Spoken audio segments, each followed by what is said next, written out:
Hello and happy Thursday.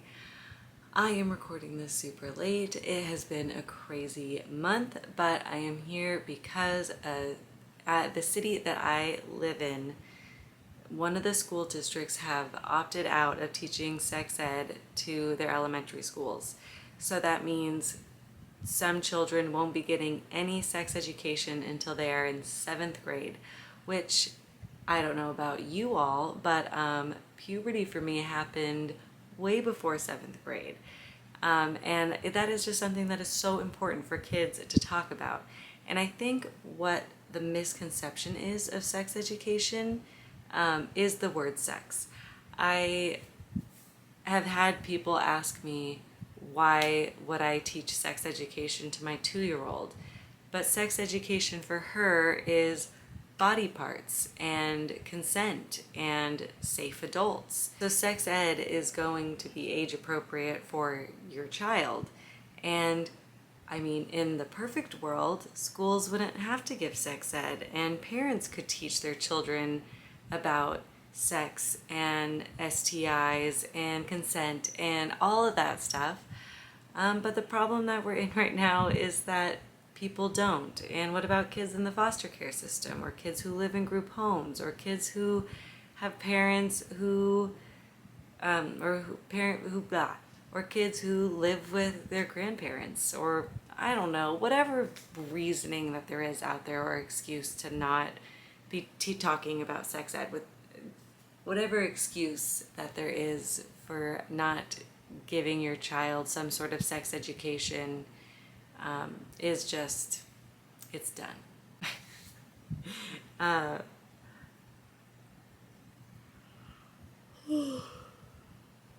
So it's just crazy that people don't see the correlation of them feeling uncomfortable talking about sex, so they don't talk about sex with their children. Sex is a really confusing topic, and not being able to talk to a trusted adult about it can put children in really dangerous situations.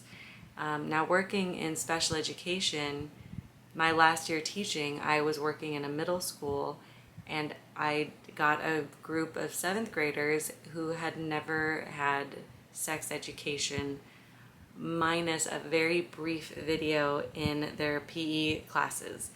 And this video was not appropriate for what these students needed.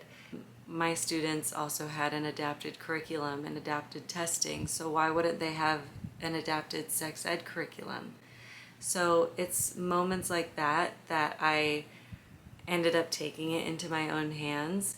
And I even, because I know that sex ed can be a really big topic, even though in my state, in California, legally, schools need to give students a sex education.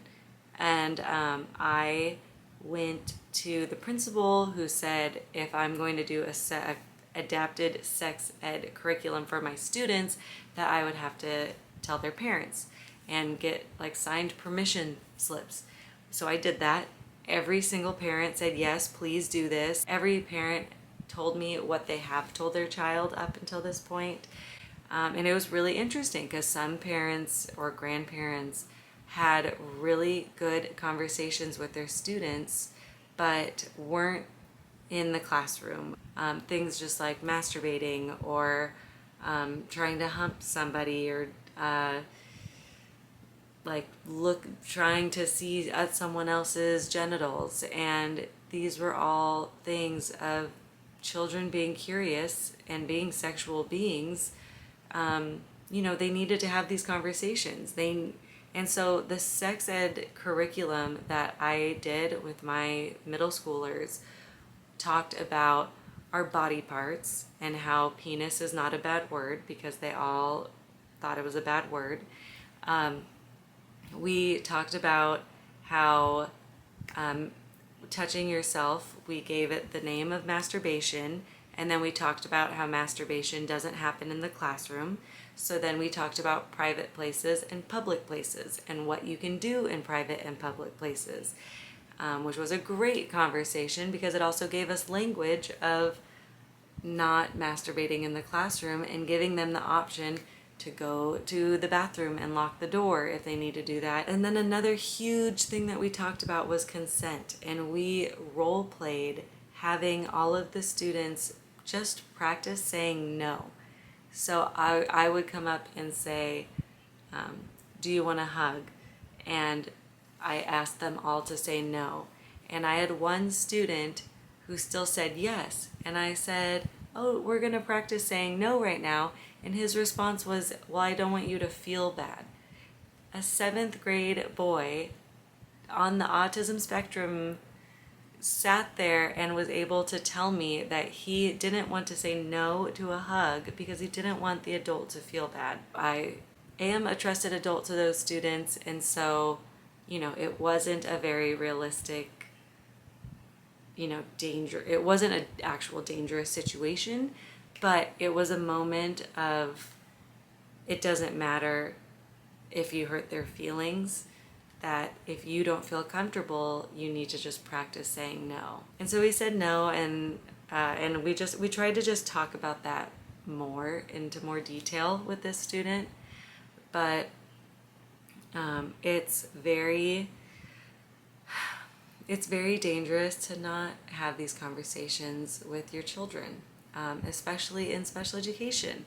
There is a lot of sexual abuse with children who are nonverbal, and it takes us teachers to educate people.